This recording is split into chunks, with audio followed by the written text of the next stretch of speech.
believe all religion really is about preparing us to face our Maker, our loving and gracious Maker, as I would conceive of God. But yeah, we are all going to die.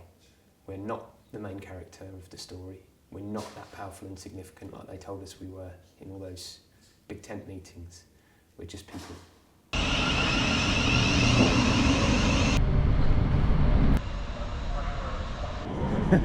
Pleased to meet you. Good to see you. Yeah. Welcome to Luton. Thanks ever so much for subscribing in the last week or so. I think the channel's grown by a third, so thank you ever so much if that was you. Please do subscribe if you haven't already. This channel seems to be something that's a personal thing, that isn't just my personal thing, it's our personal thing. We've got a shared experience, and Luke really fits into that for me. He has a very similar experience to me, in that Soul Survivor played a really central part to his faith as he was growing up, especially in his sort of later teenage years. And so we have a conversation that's hopefully really familiar to you. I've struggled actually to make this introduction because he asked the question a couple of years ago when sort of all this stuff came out about Mike Pilavachi. He asked the question, what if it wasn't God?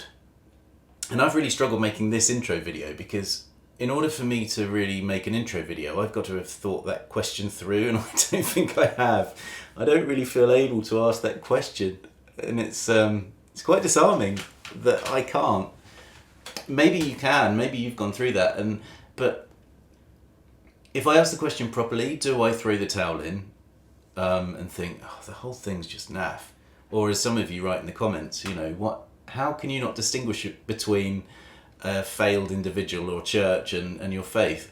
It's funny how intrinsic it is, and especially how kind of rooted it is when it's so related to your formative years. And what's great about this interview with Luke is he goes to ask a lot of that stuff, and he hasn't thrown the towel in, quite the opposite. He's a vicar in the Church of England. So please watch this and think of those things. And I say it at the end, but I want to say it now because I've already made that video, that little clip. Please do send Luke encouraging messages. I'm going to put his details in the description. He's an author, he's an academic, but he's also a vicar.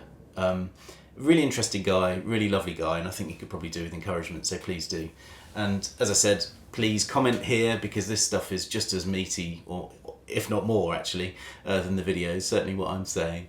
And please like and subscribe. It's sort of just helping the whole thing become a bit buoyant. And, which is great, with as you watch it and do those things, it pays for my travel up to Luton, or when I went to see Dave in the previous video. So it covers some of my expenses, which is great.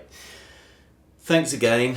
Please do watch this. And so we go straight in talking about how Luke responded to the news that came out in the Telegraph and subsequent newspapers, and the dribs and drabs of when people spoke out. He was quite early on, one of the responders, and he asked that question. He asked the question, what if it wasn't God? Are we able to ask that of ourselves? I'm not going to propose or suggest I've got the answer, but I think it's an important question that we ask. It's an important question that we ask regularly of ourselves, our religiousness, our approaches, the way that we relate to others. What if it isn't God? Anyway, thank you again. Please do watch this and let me know what you think. For responses publicly to this scandal from those who had been adjacent to or benefited from Mike Pilavachi, Soul Survivor, etc. We're really pushing that people needed to speak out. So you had this happening on the one hand. Then on the other hand, you had voices in positions of power telling people not to speak out. So people in positions like me, my employer owns the house that I live in, pays my wages, etc. Keeps a little blue file on me for every naughty thing that I do.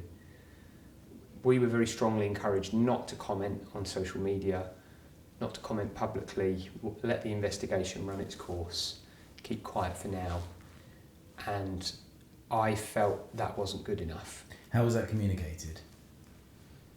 So when you said you were encouraged.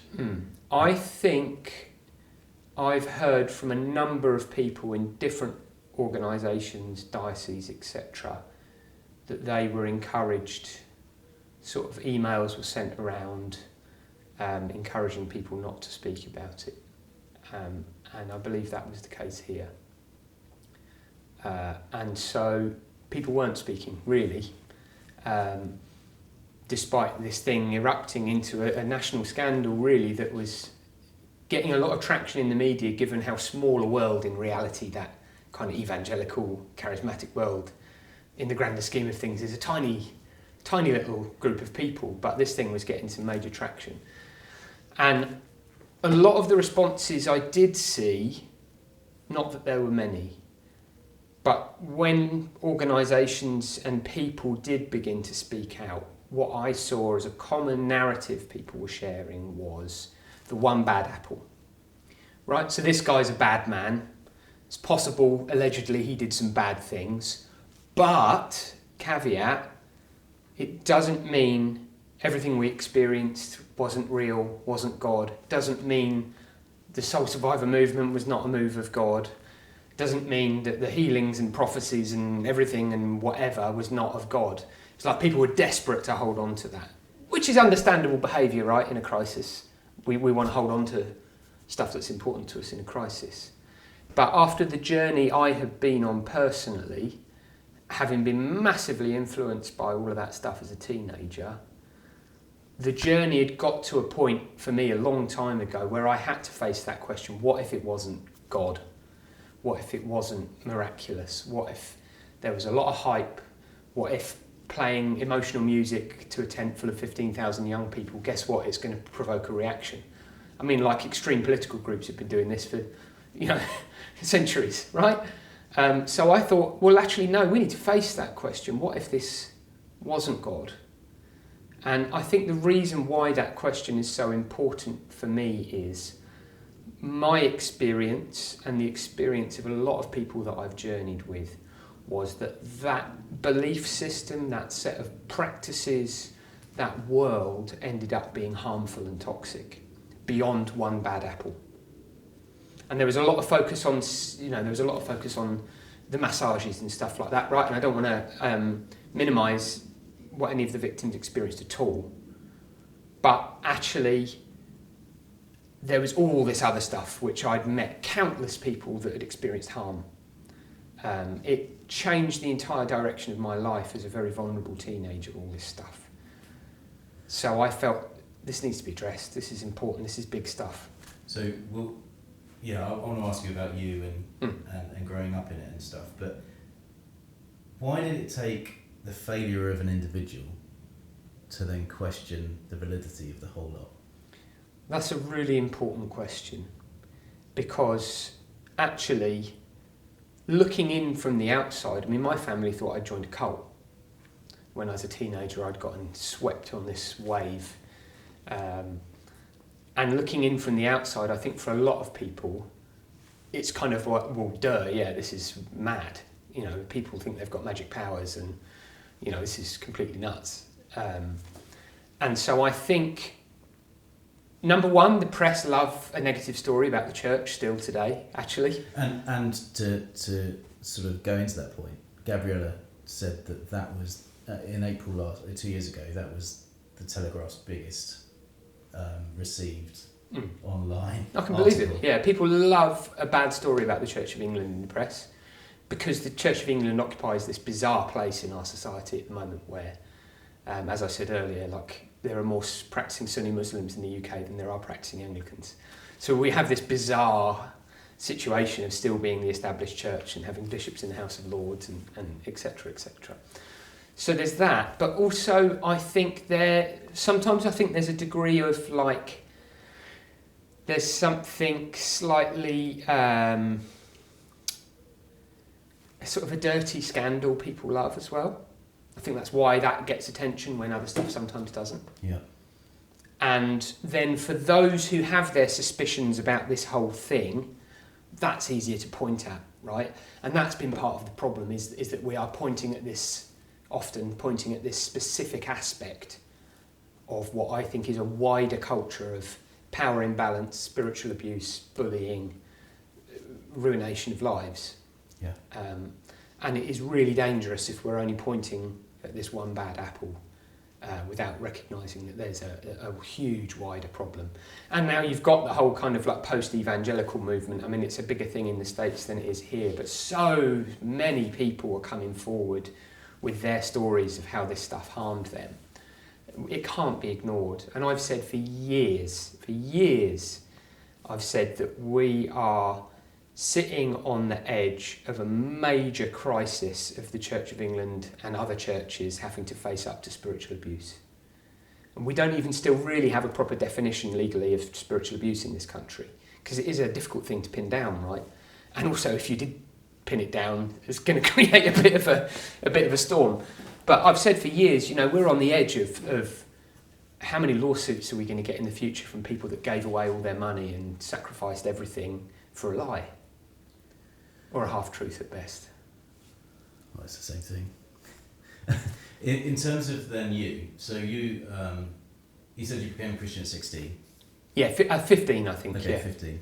So what was your relationship to Soul Survivor? So we're in Luton now. Yep. Not far away. Yeah. So tell me about like your, what did Luke at 15 look like? And what place did Soul Survivor play? Or part did? Yeah. So I grew up in a family where we went to the Methodist church on Sunday morning. My mum was quite involved in the Methodist church, my dad less so. But we weren't like a kind of Christian family as I would have conceived it later on, as it were. And so I stopped going to church at a young age because I just didn't see the point of it. I wasn't, it didn't do anything for me. And then when I had this kind of dramatic conversion experience at the age of 15, I ultimately ended up attending a youth group in a church that was a Church of England church plant. And our youth leaders were ex-YWAM missionaries. And we used to regularly visit the Soul Survivor Church in Watford because it wasn't far away. And we would do our pilgrimage down to Shepton Mallet every year for the festivals. And it was electric as a vulnerable teenager. What made you vulnerable? I didn't have the most difficult or the easiest upbringing, and like a lot of teenagers, I guess, I was desperate for love, for approval, and to feel significant and safe in the world.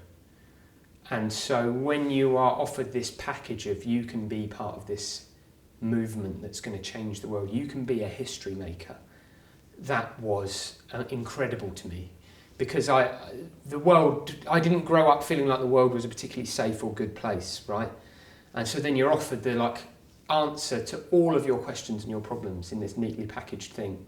And you can get the CD and the songbook and the T-shirt, as I often did every year when I went to the camps. And so it really, I often hear people criticising kind of post-evangelicals or backsliders, whatever language people use. Oh, well, you were never really a proper Christian, or you were never serious. Actually, my experience with most of the people I've journeyed with this, and myself included, the ones who often come out the other end are the ones that went all in. I mean, I was all in. This was everything to me. I was ready to die at a moment's notice. I went and did missionary work in dangerous countries and all the rest of it, because this was everything to me and I had nothing to lose. That was how I felt at the time. And when you say this was everything, what aspects? Sure, yeah. So this is the thing, right? And I want to differentiate here. Soul Survivor was part of a bigger world of kind of charismatic evangelical Christianity that involves all sorts of other pockets. And it's a very interwoven world, and the leaders are all kind of patting each other on the back and whatever. We all know that stuff now. But Soul Survivor, going to the camps specifically as a young person, the church as well, but specifically the camps, being there in that big top, listening to Mike Pilavachi preach, that was when I really believed I was going to change the world, when I really believed I had a calling, and it was electric, and I wanted to be part of that in crowd. I would sit in the big top fantasizing about being able to get up and share my story in the big top, and be like the big guys, And as someone that would be preaching, someone that would be teaching, were you? Yeah, I mean, all of the above. I was in the worship band and I used to preach and stuff at my local church. And because I'd had a pretty wayward background, people liked me sharing my testimony, and I'd go into all gory details about the naughty things that I used to do. Now, in reality, I was a bit of a choir boy, really. I mean, I never did anything that bad. Well, certainly not in the neighbourhood I grew up in. It didn't seem that bad. Yeah, no, I didn't nick a car. No, I did do a few other things, but I just wanted to belong in this thing that felt so powerful and so good. That was what I really wanted. It wasn't. I don't think it was that I even wanted to be like a Christian celebrity. I just really believed in this thing, and I thought, I'm all in. I want to be part of this. This is going to be amazing. And I was so naive to the dynamics that are at work backstage in these things. Having met a few of my heroes over the years, who's these big name Christian celebrities and preachers, their lives aren't more together than anybody else at all, often worse. And I began to pick up on that. And there's sometimes some of these leaders like Mike Pilavachi almost try and disarm you by talking about, I get really depressed after the festivals and I have my group of friends around me that look after, I'm just a sinful, weak person, the same as the rest of you. But the whole culture is geared up towards hero worship in this stuff. So you're saying one thing with your mouth, but then, and it's disarming. It's not like having a bishop with a big pointy hat. You go, he's just a normal guy like me. I could be like that. I could be part of this in crowd. But I slowly started to realise, and one of the things that kind of began to deconstruct it all for me, I started to notice, why is it that all the people on the stage are so beautiful and so successful looking and have such nice clothes? They don't look like me, some humble working class kid from the home counties. I'm not like them. And over time I started to realise I could never be one of them. I'd never be good enough. So all that stuff I already felt about myself growing up is then reflected. And I went through times of being like on the kind of leadership pathway in that world. I was in the prayer and prophecy team at the camps and stuff like that. I was never like super, super close and involved in the inside circle. I've known a lot of people who are, but specifically of Soul Survivor. But it was like I was kind of adjacent to it, but my face never quite fit. And I was angry about that. I couldn't understand why, because I felt like, but I'm so committed. I really feel like I believe in this stuff. I feel called, and my face just didn't fit at all. So, what was the next step for you then? So your face didn't fit in the shiny sort of Soul Survivor circle, but your faith was still you were still trying to pursue what God was saying to you. And what I wanted more than anything was to be part of a community that believed like I did and wanted to go the whole hog and really live this stuff. And so at the Soul Survivor camps was where I really felt this strong sense of calling, and hearing all the stories about faith about soul in the city and stuff like that. I was like, this is amazing. I remember hearing Mike preach from the Old Testament prophets about justice, and I was like, this is the stuff. And I ended up doing missionary work for a while, and then being like a youth intern in a church, because I'd never heard of labour exploitation at that age, and I was basically homeless, sofa surfing, and not realising that these church leaders are on like massive salaries and stuff, because I all thought they were like me, right? I thought they were all like living on a pittance and poor, and I was completely clueless about it, because I thought that's what following Jesus was meant to be like. So it ended up eventually with this time of real bitterness and disillusionment with the church, capital C church, Christianity's mission organisations, stuff like that. But still within that framework, because I still thought, well, it must just be that they're not living it authentically in their institutions. And growing up like I grew up, having a suspicion of institutions was the thing. So I kind of always was a bit suspicious of leaders and authorities and hierarchies. So then I ended up in these sort of increasingly small groups of like hardcore fundamentalist Christians who were about like really living out the Bible and really hardcore beliefs and increasingly intolerant of LGBTQ people, people of other faiths and stuff.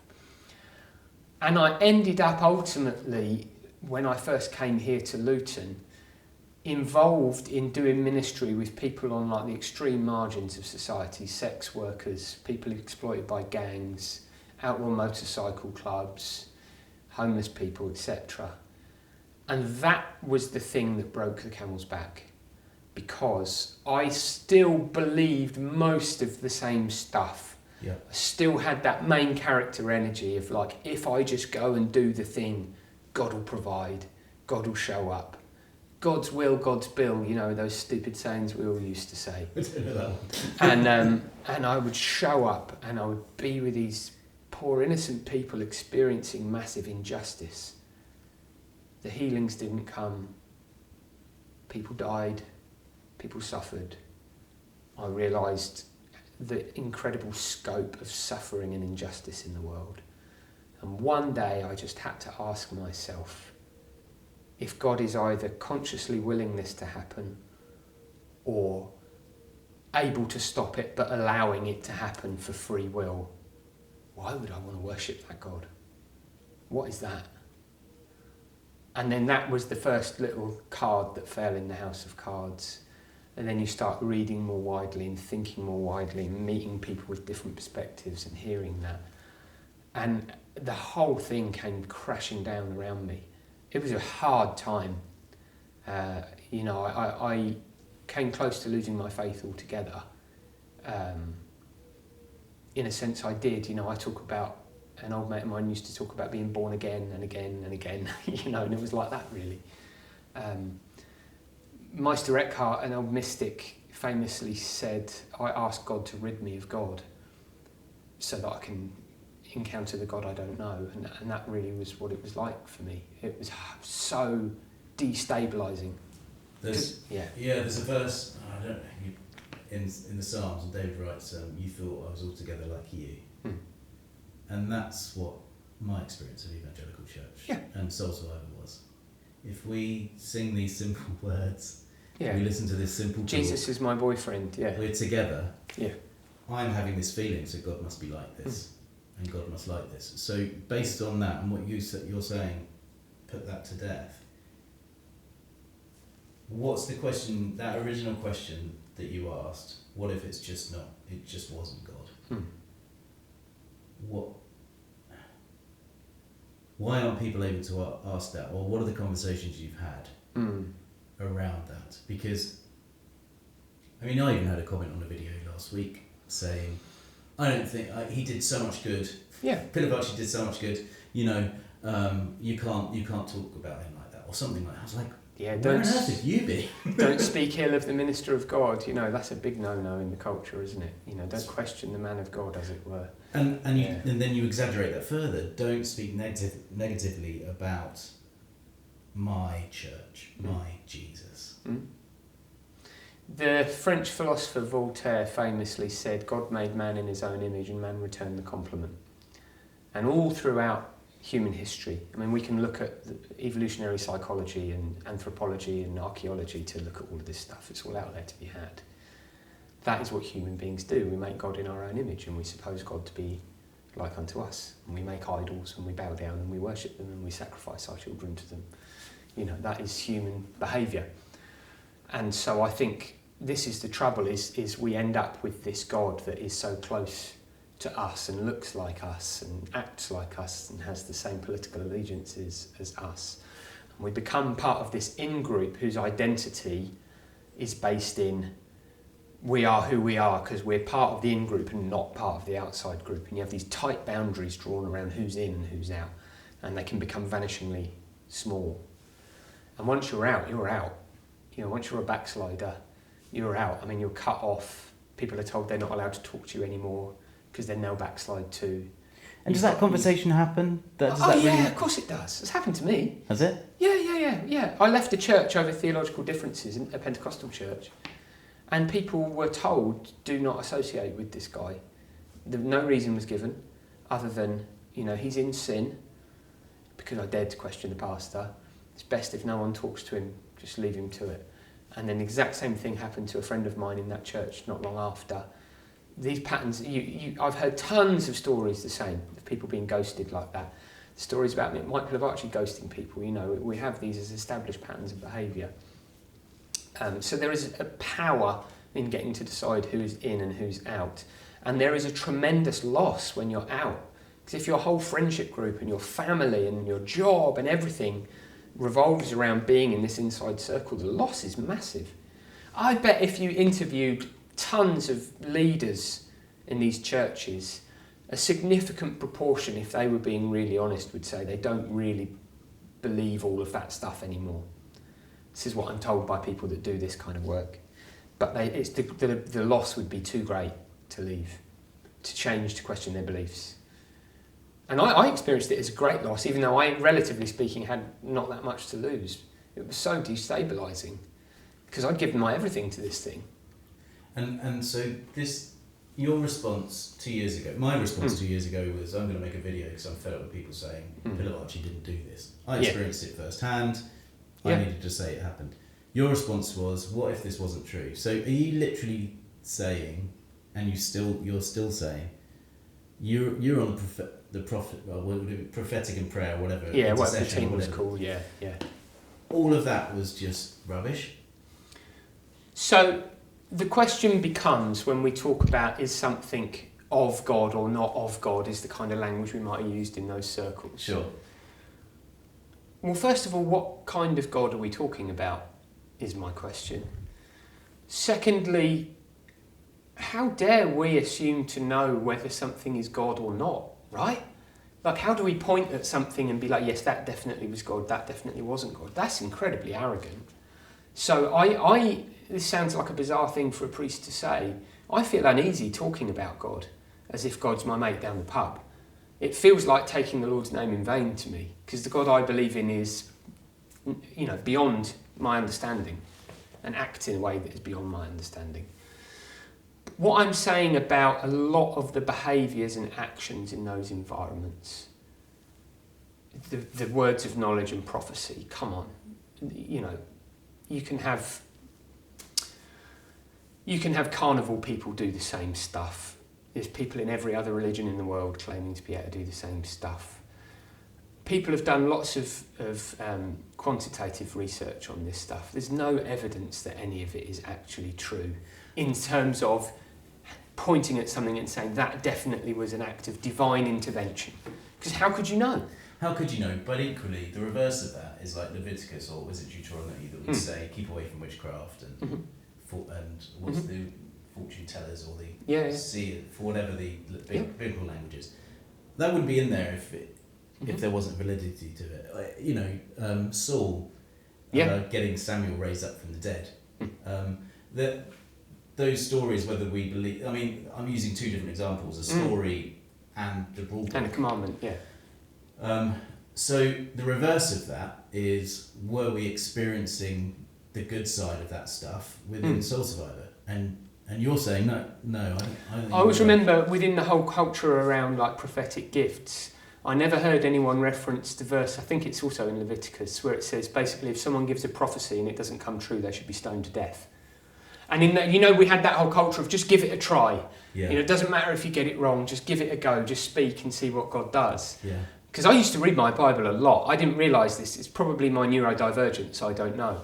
But I remember sitting in my youth group when I was a baby new Christian and saying to my youth leader, I've been trying to read 10 chapters of my Bible every morning before school. Yeah. But I'm in the middle of Leviticus and it's a bit hard going. And he was like, yeah, maybe just slow down a little bit. But I could recall all of these verses in my head. I was like, but it says that if you prophesy and it doesn't come true, you should be put to death. Why are we doing all this mad? Specifically says not to speak in tongues in public worship. Why are we encouraging this? Yeah. Because that's just how I'm wired up, is to question stuff like that. But then the next question becomes, and I think this is the big question that we very, very often do not want to face up to. The big question really is, what is this Bible? What is this thing? What are we talking about here? Is it, like some Muslims would believe, the actual verbiage, word for word, handed down from God? Is it a group of people speaking inspired by the Holy Spirit that was decided upon by a group of church councils?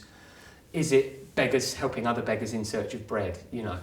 And if we can't get to those kinds of questions, we're on dangerous ground. And of course, you're not really allowed to ask those questions. And I can remember people saying to me when I was like, oh, what do you think about this? And they'd be like, oh, devil's going to get you if you start asking questions like that, you know. So I think what we experienced was not divine intervention. I think people were experiencing heightened emotions. Some people may have experienced profound emotional healing, etc. I would happily say that emotional healing is of God in a general sense, but I don't think anything magic is happening in that environment. I think it's quite predictable mass hysteria, human behaviour.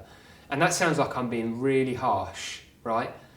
But I just can't conceive of a God who gives people prophetic words about getting a parking space outside Tesco's while thousands of people are being slaughtered around the world, and while the transatlantic slave trade happens and churches profit from it, while the Holocaust happens. I can't conceive of a God who talks to Johnny from the prayer group about, you know, getting a parking space or which Bible college to go to, and does nothing for all of those people. That is not a God worthy of worship to me. So the argument that I think, whether people say it or not is another matter, but the argument would be, well, Luke or Sam, you didn't get picked to be in the team, so your reaction. You're bitter. Yeah. Yeah. And actually, yeah, you're bitter, and your reaction is to poo-poo it. Yeah. So the majority of people, you know, would vote with their feet. They left it. Maybe they get involved in liberal sort of theology. Maybe they look at different faith, or just put the whole thing on ice for a while. Sure. And hope they don't have to think about it. Yeah, I think that's where a lot of people are at. Yeah. But the challenge we've got, and you've highlighted it a bit, is those of us who have been rejected. And I mean, so many of us have been rejected. How many of those of us who think others haven't been rejected feel rejected is an interesting one. But why is it that those of us who have been rejected can look at this relatively critically, but those involved are too fearful to think about it? And how do people who are watching our conversation give themselves opportunity in prayer or however they want to approach it, and say, God, where are you? I'm reliant on you. That's the question. So how do we do it? That is the question. I think there's a couple of things happening here, and I think they are profoundly human things. And over my years of theological study, etc., I've realised that the thing that really makes me tick intellectually is how humans work, particularly in regards to religious beliefs and practices. What do we know about human beings as far as we can understand? Well, we know that human beings have this thing called cognitive dissonance, right? So when we've given our all to believing something, if we're confronted by evidence to the contrary, it causes us something like physical pain to have to let go of that strongly held belief, because it makes us look foolish. And nobody wants to feel like they're foolish. Nobody wants to feel like they gave their whole life and their everything to something that wasn't true, or was only half true, or was part bad, part good, whatever. So we know that human beings do this. This is the whole era of fake news that we're in, is coming to terms with this stuff, right? Yeah. So that's one thing that's happening. We also have some suggestions from ideas from evolutionary psychology that we know that it seems pretty likely human beings are predisposed towards seeing something happening and thinking there's a person behind it. So when our earliest ancestors saw a rustling in the grass, the ones that thought it was just the wind were more likely to get eaten by a tiger. The ones that thought it was a tiger and ran away survived, and their DNA stayed in the gene pool, right? So we can understand that there's some human behaviours going on here. I think the other thing is that in terms of specifically within these movements, some of us have the luxury of speaking from a position of not really having any skin in the game anymore. You know, having degrees of what we have to lose. For some people, their livelihoods still depend on that stuff, and they're really vulnerable. I mean, I've had backlash from speaking out about this stuff personally, But ultimately, it's unlikely I'm going to lose my job and my home over it. It could happen, but it's unlikely. I've done far worse, in agitating around politics and stuff. So I sympathise with the fact that for some people they are still in that world and the cost would be great. I sympathise, don't agree with that decision. I'm also very aware that in dynamics like this, where you have a culture which I perceive to be harmful, people can become victims and perpetrators at the same time, either directly or indirectly. They can be victims of the bad apple while perpetrating the culture. And I think it would be really hard to face up to that, because that's really painful to face up to. However, I think it is essential that people face up to this stuff, because I think it's really, really dangerous to vulnerable people, particularly vulnerable young people. I had a conversation with someone from Soul Survivor not that long ago. I'm in the same diocese, we bump into each other at different things that are full of people with dog collars on. And I really felt it was important to get across what my motivation was for why I've spoken out. And you have to check yourself with this stuff, because we all have complex motivations behind the things that we do. But I believe that the reason I've spoken out passionately about this stuff is because I really, really care about people and young people that were like me, that are vulnerable. And I really actually care about faith, and that it doesn't have to be this way. I really care about those so many friends and people that I've met over the years that have given up on faith altogether because they thought it was that or nothing. When actually, as a movement, this stuff is incredibly young. We have 2,000 years of Christian history, and we have all of the Old Testament prophets and stuff that's built upon. It's not the only Christianity. It's not the only type of faith. Other options are available, as it used to say on the Radio Times ad. And I want to see people liberated, because that's what I believe God does. I believe God liberates people. I believe where the Spirit of the Lord is, there is freedom, not oppression, not clerical abuse, not spiritual abuse, not sexual abuse, not bullying of people out of jobs and homes and in circles. That's not God. He's much bigger. The thing which we were talking about over lunch was there's a simplicity to faith, which is essentially to die and to be resurrected, or to be born again. Yeah. Are we seeing a bit of a death of something that is so young? Is there when you say what if it wasn't godly? What if God wasn't involved in Soul Survivor? There's this, the quiet revival that Bible Society, and everyone's coining it on YouTube. Everyone's saying it. It's like driving me nuts. No one else knows what it means, but we do. We're like, oh no, pull up. I think in order to have a conversation, you need to be able to critically think about it and talk about it. Which is a rare skill in these times, critical thinking. Yeah, but that's kind of what we're trying to do. And in order to have a discussion, you need to provide different outcomes, or different routes. There does seem to me to be, I don't know, if a church culture has been so repeatingly hurtful, it seems to suggest it's not a good one. And actually, I remember doing some coaching during my ordination training, and I'd been put in a church that was kind of part of that extended network. And I remember saying to the coach, I just want to be a part of a church that's not hurting people. And their response was, show me a church in history that didn't hurt people. Because I'll say something that priests shouldn't say here. Organised religion is human. It is human beings reaching out to the divine. That's what I believe. Or, you could say it's divinely inspired if you want, whatever. But there is something distinctly human about the church as an institution, and it is fallible, and it gets it wrong, and it aligns itself to empire and oppression and power and money. It's done that throughout its history, pretty much. And celebrity.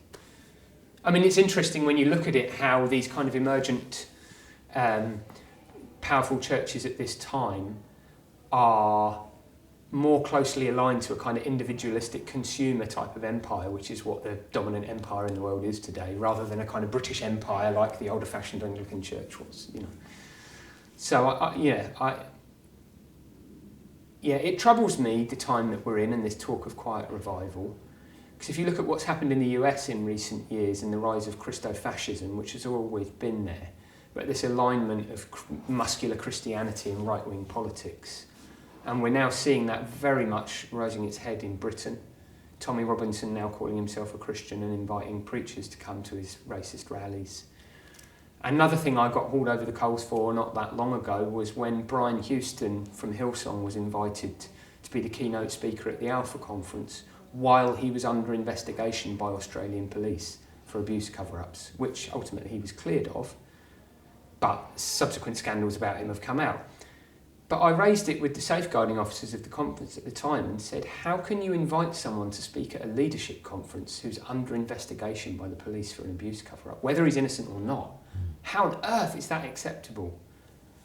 But look at the impact of his ministry. Look at all the things he's done. Look at what a powerful man of God he is. Look how anointed he is. He can't be bad. Whoa, hang on a minute. You know, that's dangerous. I mean, it's not even biblical for a start, but even if it was, you know, and then the way he'd aligned himself to right-wing politics and Donald Trump and desperately tried to get himself in the White House.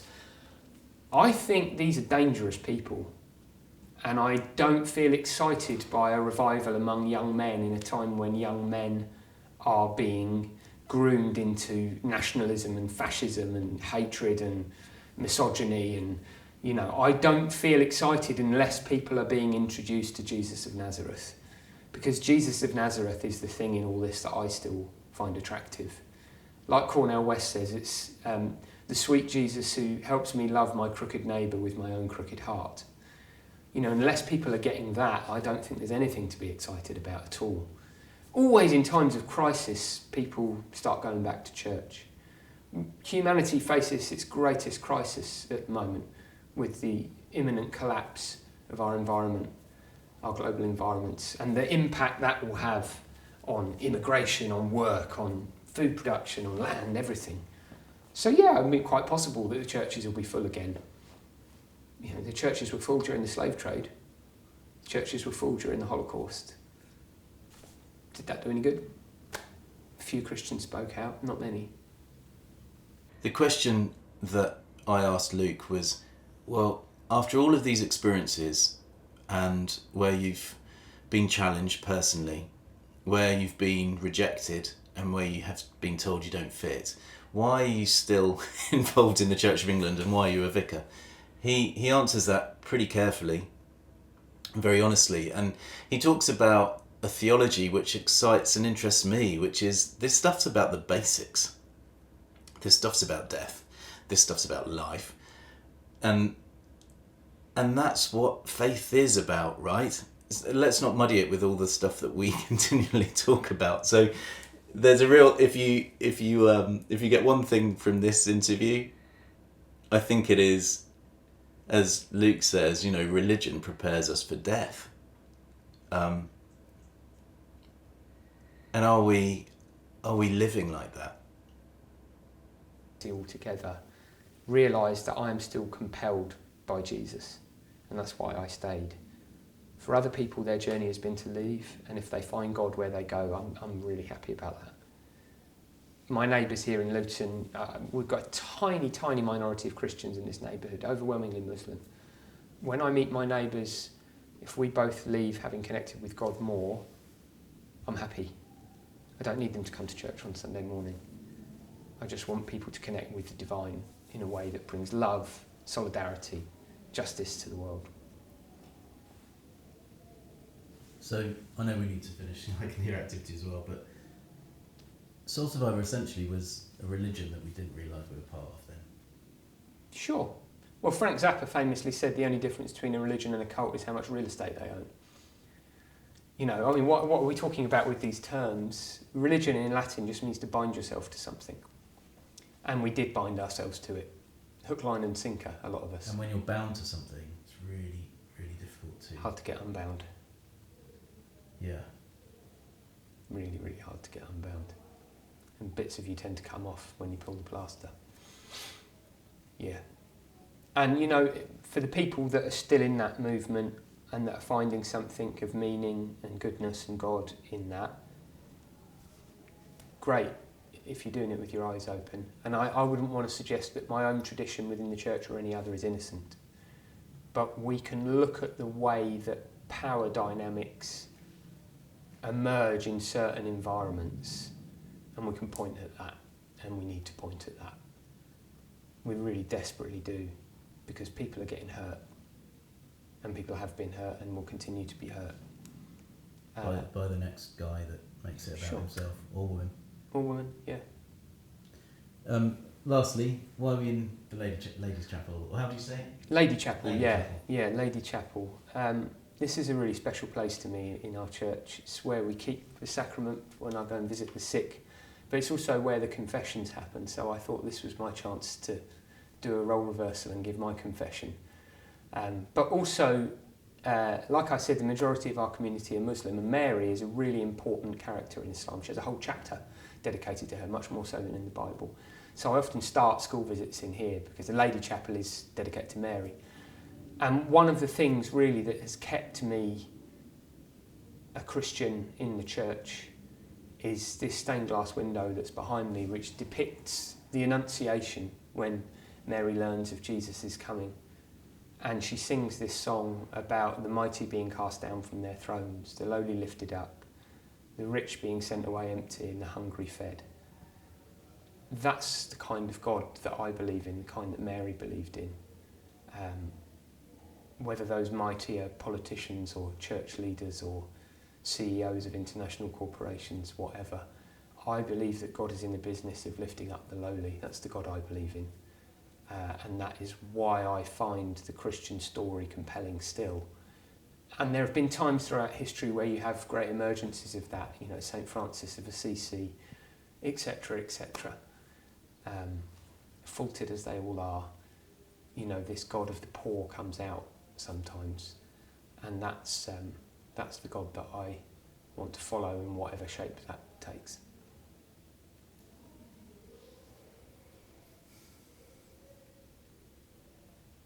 The question, we could finish there really nicely, but the question that, when you said, I want my confession, what is your confession?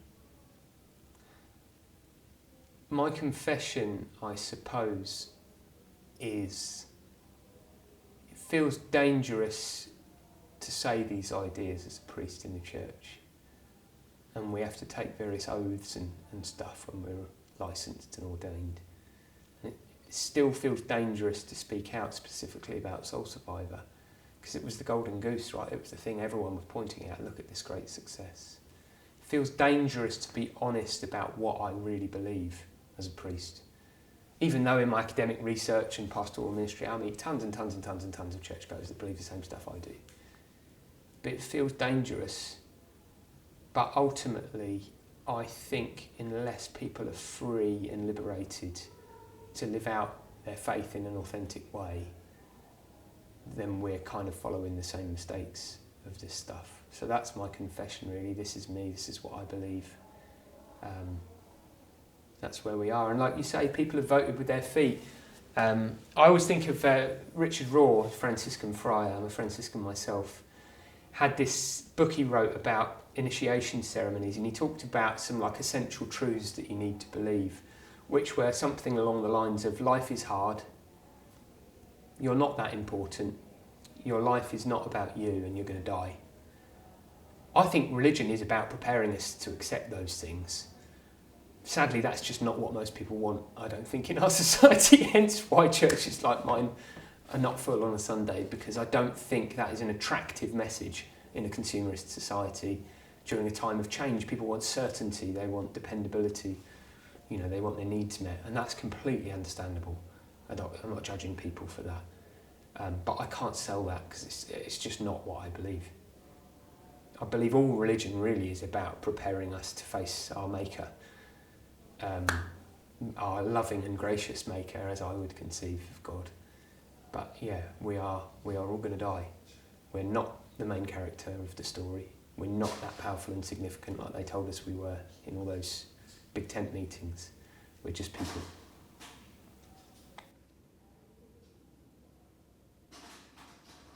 Great. I do think there was something particular about our generation, the history maker generation is what I usually call it, that a disproportionate amount of us are on antidepressants now. And I meet a lot of people that talk about that being the thing, the disillusionment of realising they weren't going to change the world being huge for them.